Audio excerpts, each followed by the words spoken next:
네, 강입니다. 정부는 노동계 집회 파업을 불법이라고 압박하면서 노동계도 대규모 집회를 이어가며 반발 수위를 높이고 있습니다. 그야말로 노동관계가 악화 일로로 치닫고 있는데 상황이 왜 이렇게까지 됐는지 노동계 입장부터 들어보겠습니다. 양경수 민주노총 위원장 전화로 연결돼 있습니다. 안녕하세요. 네, 안녕하세요. 예, 제가 모두에 말씀드렸습니다만은 왜 이렇게 됐을까요? 처음에 윤석열 정부 들어와서 이야기했던 게 노동연금, 교육, 3대 개혁 이야기를 하면서 노동개혁을 이야기를 했는데 그것의 의미가 뭐였을까요?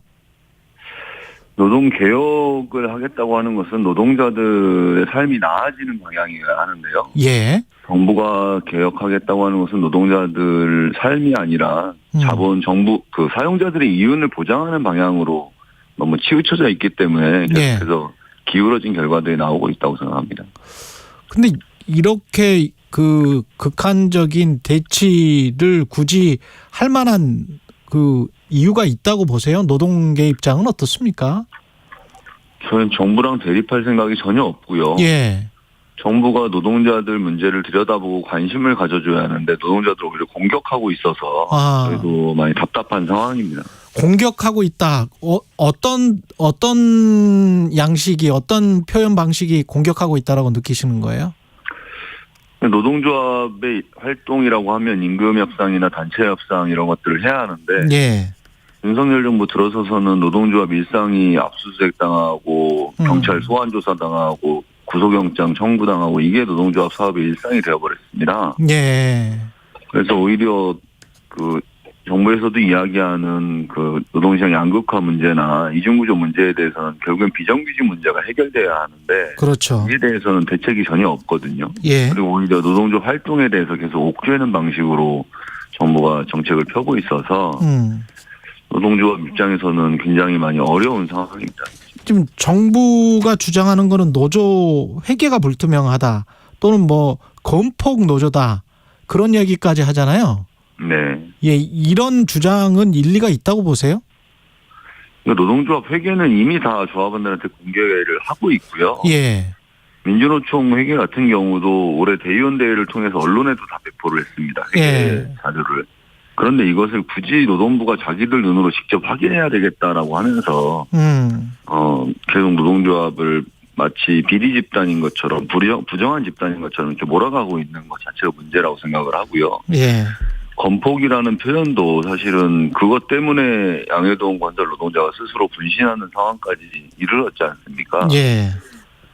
회사 측에서도 건설사에서도 양해동 씨는 공갈이나 협박이 없었다라고 오히려 처벌하지 말아달라고 이야기하고 있는 상황이었기 때문에 정부 정책이 너무 과도하고 노동조합에 대해서 공격하는 방식으로 진행되고 있다고 생각하는 겁니다. 지금 말씀하신 대로 공격하는 방식으로 진행되고 있다면 거기에는 정치적 의도가 있는 겁니까?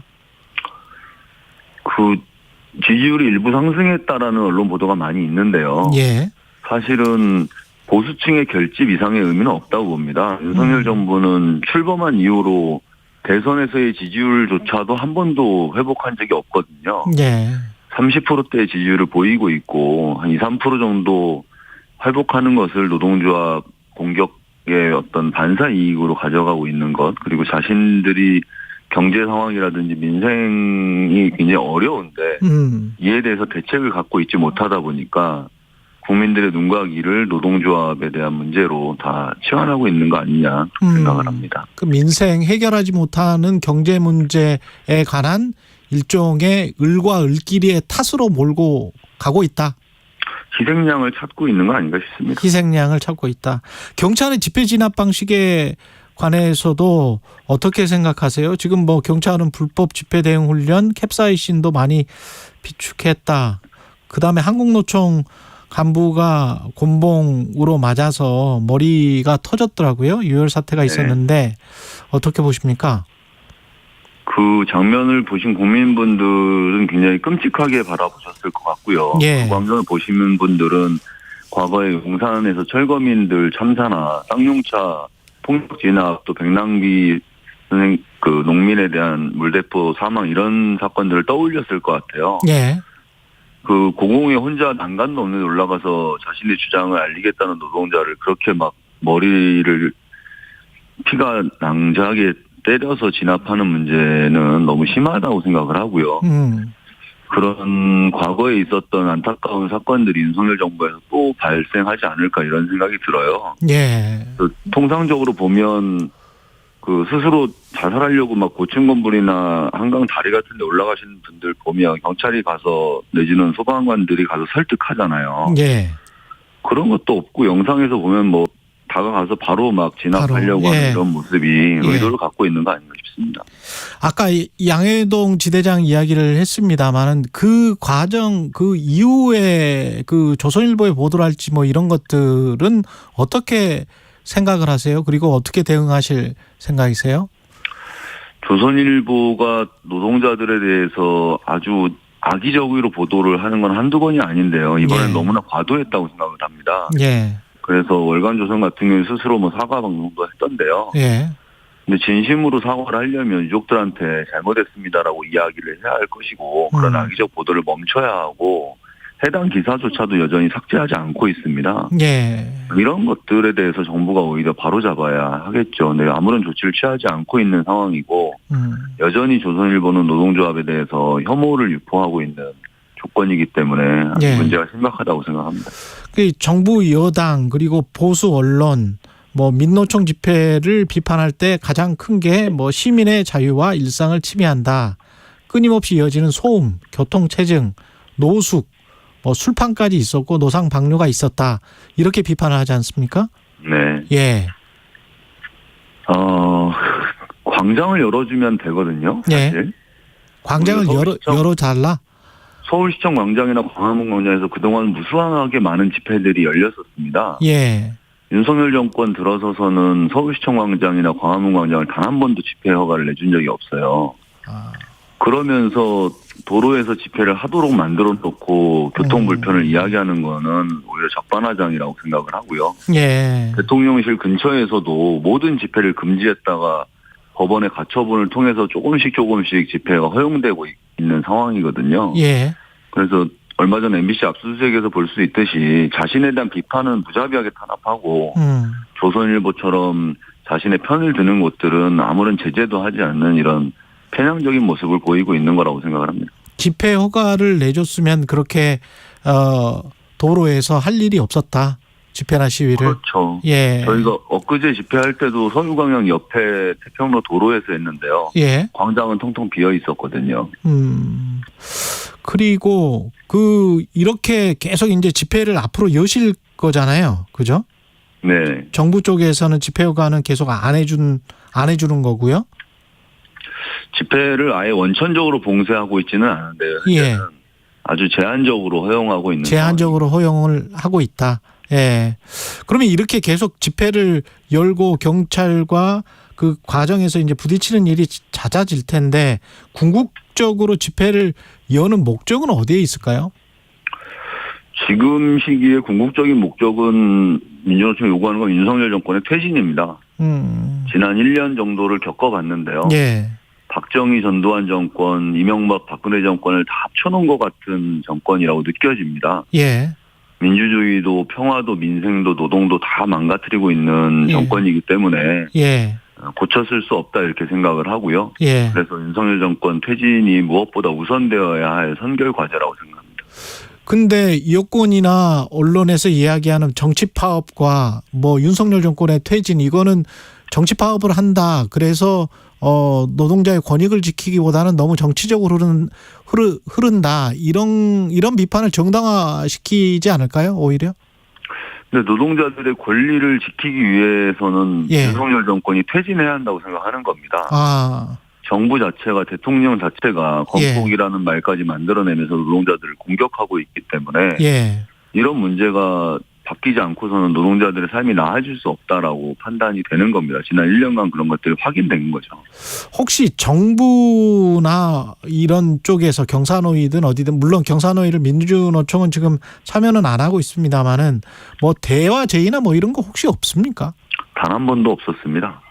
1년간 수차례 만남을 요구했고 인수위 시절부터 저희는 계속 대화할 것을 요구했고요. 예. 얼마 전에는 대통령이나 노동부 장관과 정말 노동개혁이 무엇인지 공개 토론을 하자라고 제안했지만 답이 없는 상황입니다.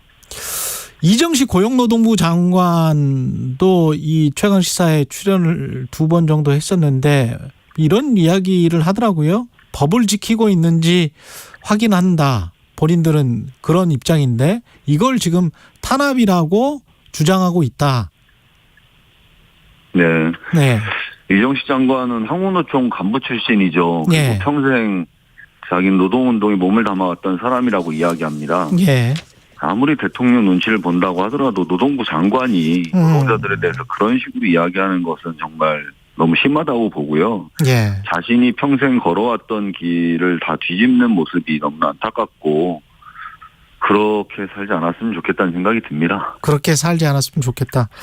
한국노총 지금 민주노총 위원장과 이야기를 하고 있습니다만은 한국노총까지 지금 대화 채널 아예 등을 돌릴 수 있을 가능성이 높아지고 있는데요. 곤봉 유월 사태 아까 이야기를 했습니다만 여권에서는 경찰 곤봉에 맞은 노동자가 쇠파이프를 들고 있었다. 뭐 정글도는 그 영상에 보면은 뭐 테이프 끊는 데만 이용한 것 같더라고요. 근데 이제 네네. 쇠파이프를 휘둘렀다 이런 거를 보면서 이게 정당방위다. 경찰의 정당한 업무 집행이다. 이렇게 지금 주장을 하지 않습니까? 어떻게 보세요? 네. 그러니까 앞서도 말씀드렸던 예. 것처럼 다가가서 내려오라고 설득하고 이야기하는 과정이 있었다면 그렇게 반응하지 않았겠죠. 예. 그런데 난간도 없는 곳에 혼자 있는 사람을 양쪽에서 경찰들이 몽둥이 들고 다가오니까 얼마나 겁이 났겠습니까? 그래서 안전을 담보하고 설득하려는 과정 자체가 없이 대통령이 강경 진압해라 경찰청장이 특진해주겠다 이렇게 하니까 예. 경찰들이 혈안이 되어서 폭력을 휘두르는 거라고 봅니다.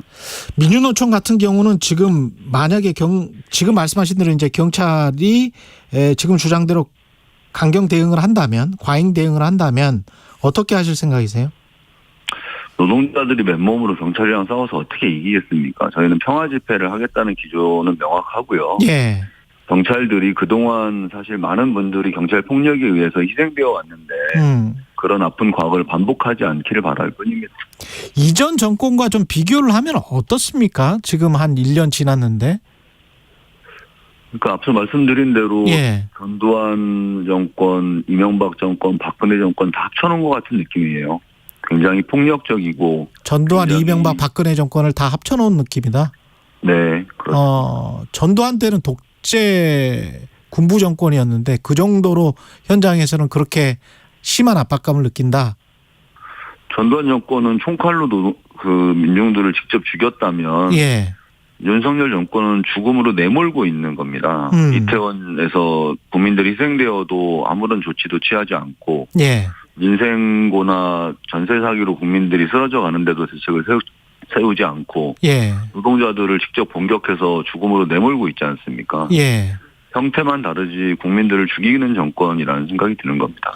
집권 여당 쪽에서는 문재인 정부 때 노조의 불법 행위에 눈을 감아준 측면이 많고 지금은 법치를 정착해가는 과정이다 이렇게 지금 주장을 하잖아요. 네. 예. 문재인 정부 때 제가 구속됐었거든요. 예. 당시 새벽에 경찰 한 2,000명 정도가 민주노총 사무실에 들이닥쳐서 민주노총 사무실에 있던 제가 구속이 된 일이 있습니다. 예. 문재인 정부에서 민주노총 위원장이 저와 이 직전에 하셨던 분 2분 다 구속됐었습니다. 뭘 눈 감아줬다고 하는지 잘 모르겠습니다. 예. 현 정부가 원하는 갈등의 끝은 뭐라고 보세요? 마지막으로. 이 정부에서는 대통령 권력을 강화하고 집권을 목적으로 이렇게 갈등을 유발하는 것 같은데요. 예. 그동안 우리 역사 속에서 국민을 이기는 정권은 없었다고 생각을 합니다. 예. 정부가 이런 태도를 계속 유지한다면 결국에는 그 끝은 정권이 몰락하는 것으로 귀결될 거라고 생각합니다. 그 노동개혁의 핵심이 비정규직 양산이랄지 비정규직과 정규직의 어떤 차별의 철폐 같은 것일 텐데 그런 말씀도 하셨고 근데 네네. 그런 것을 위해서 정부 쪽에서 비정규직 관련한 어떤 개혁안 이런 것들이 나온 게 혹시 있습니까? 없습니다. 오로지 다 노동 시간을 늘리고 임금 체계를 바꾸고 비정규직을 오히려 더 많이 양산하려고 파견법도 개정하자고 하거든요. 예. 노동자들 안전 문제를 훼손하는 중대기업 중대재해기업처벌법을 또 개혁하려고 하고 있고 예. 그래서 노동자들의 안전이나 노동 조건이나 비정규직 문제나 이런 것들을 해결하기 위한 방안은 전혀 내놓고 있지 않은 겁니다. 예, 알겠습니다. 여기까지 듣겠습니다. 양경수 민주노총 위원장이었습니다. 고맙습니다. 네, 감사합니다. 여러분은 지금 KBS 1라디오 최경영의 최강시사와 함께하고 계십니다.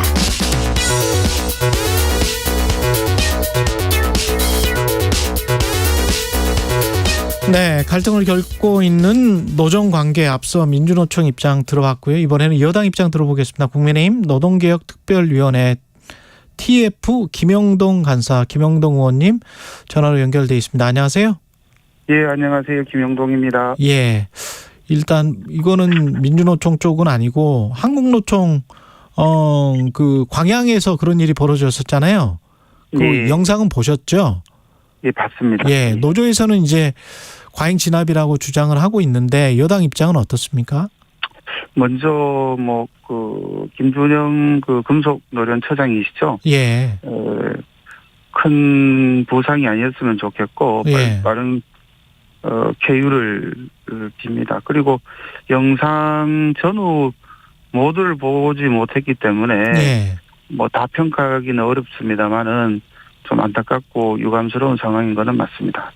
그 아까 양경수 민주노총 위원장은 다가가서 경찰이 좀 설득을 하고 막루가 좀 위험하잖아요, 사실. 예, 그래서 뭐 좀 내려와서 좀 이야기를 해보자. 뭐 이런 게 좀 있는 영상은 없더라고요. 지금까지 나온 영상 중에는. 근데 제가 알기로 밑에 에어매트나 이런 부분들은 이미 깔려 있었고, 더 중요한 것은 예. 그 전후 사정, 그리고 왜 그 막루가 도로 한가운데 설치되고, 금속연맹 처장이 그까지 올라갔느냐, 이게 중요한데요. 예, 예. 아시겠습니다만은 그 포스코 협력업체 성함, 현재는 그 포운이라고 제가 알고 있는데, 예. 이 원청 포스코가 계약을 해지를 하거나 업체를 바꾸면 하청업체요. 예. 거기에 소속되어 있는 근로자들이 고용 승계가 안 됩니다. 다시 말해 하청에 있는 분들이 법률적으로 그렇습니까?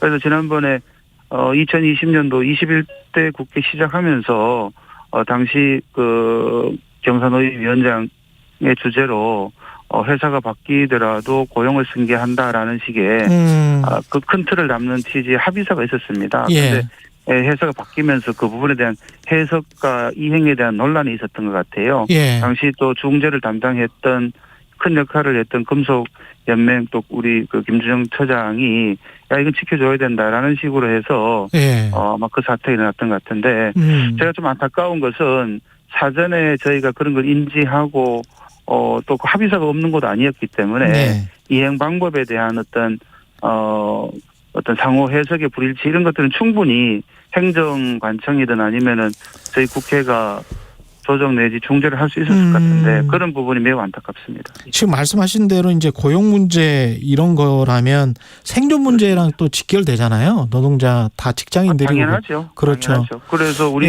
윤석열 정부도 다단계의 하청 구조를 개선해야 된다. 크게 말하면 노동시장의 이중 구조라 그렇죠. 이 구조적인 문제에 대해서 적극적으로 개선하려고 하고 있고 저희가 지금 속해 있는 TF도 상당 부분 그 주제를 그쪽으로 모으고 있는 그런 상황이었습니다. 거듭 저희가 그런 기회를 얻었다면은 이런 불상사가 없었을 텐데라는 아쉬움은 분명히 있고요. 빠른 쾌유를 빕니다. 근데 드러나는 양태는 서로 갈등의 격화 또 나오는 워딩들 뭐 언론이 부정적인 거를 좋아해서 그런지는 모르겠습니다만은 정부나 대통령실은 법치를 딱딱하게 강조하는 것 같고 거기에 이제 반발하고 뭐 건폭이라고 오명을 쓰니까 또 본인의 몸까지 불살라 버리는 그런 참극이 있었고 그러니까 이제 어떻게 보세요? 참사는 일어나면 안 되는데요. 저는 너무 많은 일반화라 그럴까요? 작은 케이스 가지고 예를 들면은 노정 관계가 대부분 그러면 파열음이 나고 잘 운영이 안 되느냐 그렇지는 않거든요. 대다수는 안정적으로 가고 있고 예를 들면 뭐 건폭이라는 표현을 썼습니다만 건설업계도 비슷합니다. 대부분 노동자들은 또 사용자들은 법에 맞게끔 하죠. 그런데 그중에 또 일부는 사실상 중간 착취 형식으로 노동조합을 이용하고 개입했던 거는 사실입니다. 사용자를 압박해서 일감을 달라든지 소수 노조를 압박해서 다수 노조가 그 사업장을 유지하게끔 한다든지 이런 것들은 법의 잣대로 들이대야 되는 거 아니겠습니까? 그리고 그런 것들이 이른바 소수 노동시장에서 노동약자라고 할 수 있는 이거는 뭐 사용자도 물론이고 노동자도 물론이고 그런 분들을 보호하기 위해서 법을 얘기한 것이지 법이 궁극적인 목표는 아닙니다, 사실. 그 의원님도 잘 아시겠지만 우리 이 역사를 보면 기업과 네. 노동이 갈등을 벌이면 그리고 뭐 네. 파업이 길어지거나 이러면 정부가 중재하거나 개입하거나 아니면 이제 정 마지막 단계에서 이제 경찰이 진압하고 그런 게 있었잖아요. 역사가. 네, 예. 근데 지금의 윤석열 정부 1년 동안의 양상은 곰곰이 보면 예. 화물연대를 제외하고는 네. 지금 어떤 뭐 기업이나 노동이 갈등이 막 크게 돼서 정부가 개입하는 게 아니고 정부와 노동조합이 싸우는 것 같거든요. 그 원래 기업과 노동조합이 갈등을 하면 정부는 중재하는 역할인데 정부가 노동조합이랑 싸우는 건 좀 그렇지 않습니까? 너무 잘 아시겠습니다만은 그것도 대립을 어떤 아까 언론 말씀 주셨는데 일부라는 말씀을 드리고 산업 현장의 그 파업 개수만 본다 그러면 특히 제조업을 중심으로서는 이번 정부 들어와서 뚜렷하게 어느 제조업이 큰 사업장이 파업했다는 소리 못 들어봤죠. 그러니까요.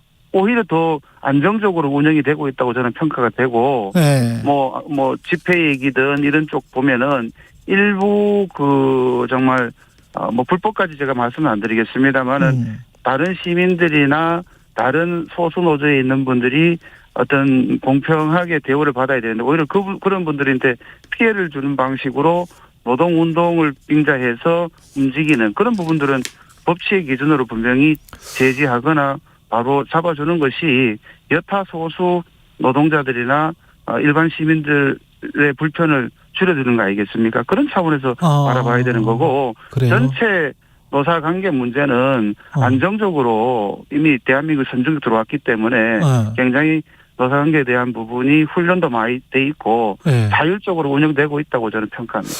근데 경사노위나 이런 거는 지금 윤석열 정부 들어서 한 번도 열리지 못했던 거 아닙니까?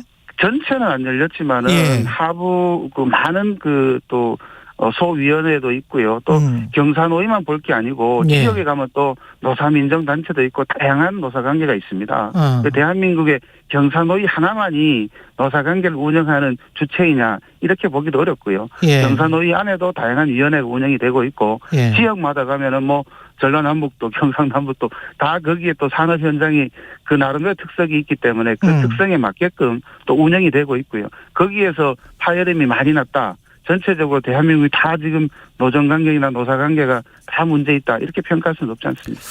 혹시 정부나 집권 여당이 이렇게 노동자들에게 강경하게 하는 게 정치적으로 좀 이득이다. 제가 다시 한번 말씀드리지만 전체 노동자들은 노동자들 그다음에 정부 전체 노동자들과 전체 사용자 중에 99% 이상은 법을 지키면서 운영을 합니다.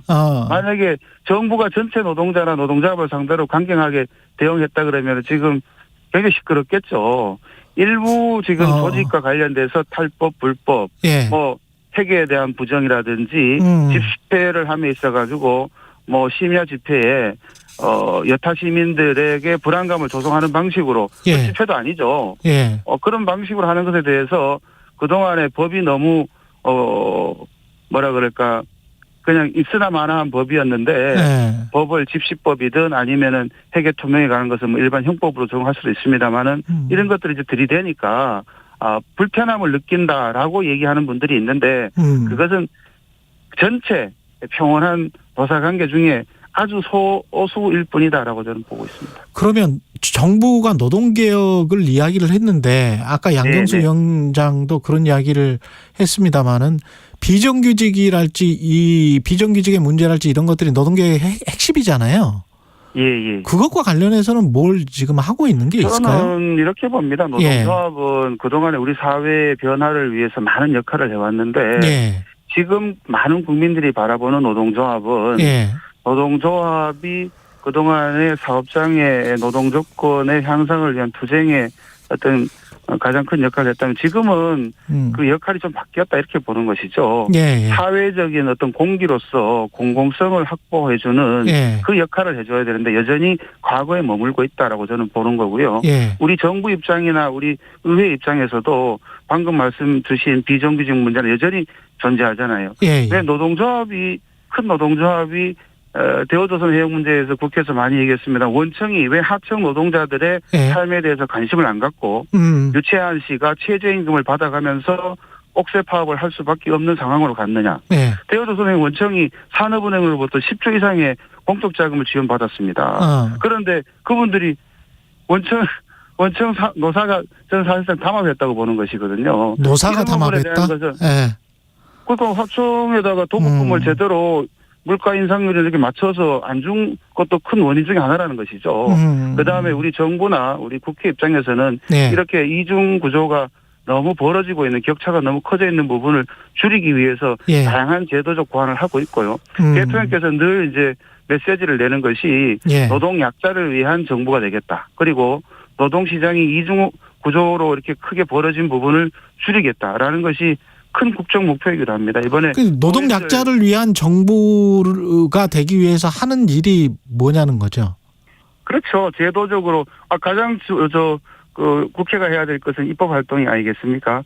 예를 들면 또 네. 중소기업에서 있는 단가 연동제 같은 경우는 하청에 제대로 된 도급금을 받도록 하는 매우 중요한 정책적 기조였고요. 그거는 지금 했고. 예. 사실상 오해 내지 좀 몰 이해 때문에 폐기 수준까지 가야 되는 거 아니냐는 얘기 나오고 있는 것들이 이른바 노동시장에 대해서 미래 노동시장 연구를 얘기했던 인문과 노동 시간에 대한 주 69시간 이런 것이죠. 69가 아니고 같은 노동 시간에 노동 일을 했는데 임금 차이가 나는 것은 불공정하고 불합리하지 않습니까? 이 부분들의 포인트를 맞춰서 어느 정도 같은 질의 노동을 같은 노동 시간을 투입했을 때는 급여나 임금이 거의 적절한 수준에 관리돼야 된다는 것이 큰 목표였던 것이죠. 그리고 그 노동 시간에 대한 부분을 위주로 해서 나머지 한 14개지 15가지 정부가 제안했던 것이 이른바 그런 이중 구조를 완화하고 시간이 격차를 줄이겠다는 그런 30초밖에 안 남아서 여당 일각에서 예. 지금 김문수 경산노위 위원장 교체 필요성이 제기되고 있습니까? 공식적으로 제기된 건 전혀 없고요. 예. 의원님은 어떻게 생각하세요? 경사노위에 아직까지 한국노총, 민주노총은 그렇다 치더라도 다양한 제세력이 들어와서 이른바 이름 그대로 경사노위로 운영이 돼야 되는데 그러지 못한 부분이 있기 때문에 경사노위가 좀 힘을 내서 제대로 된 경사노위가 운영이 되고 정부의 개혁 입법에 뒷받침을 해줬으면 좋겠다라는 의견들이 나온 건 사실입니다. 국민의힘 김영동 의원이었습니다. 고맙습니다. 예, 고맙습니다. 예. 잠시 후 8시 반부터 일부 지역국에서는 해당 지역 방송을 보내드립니다.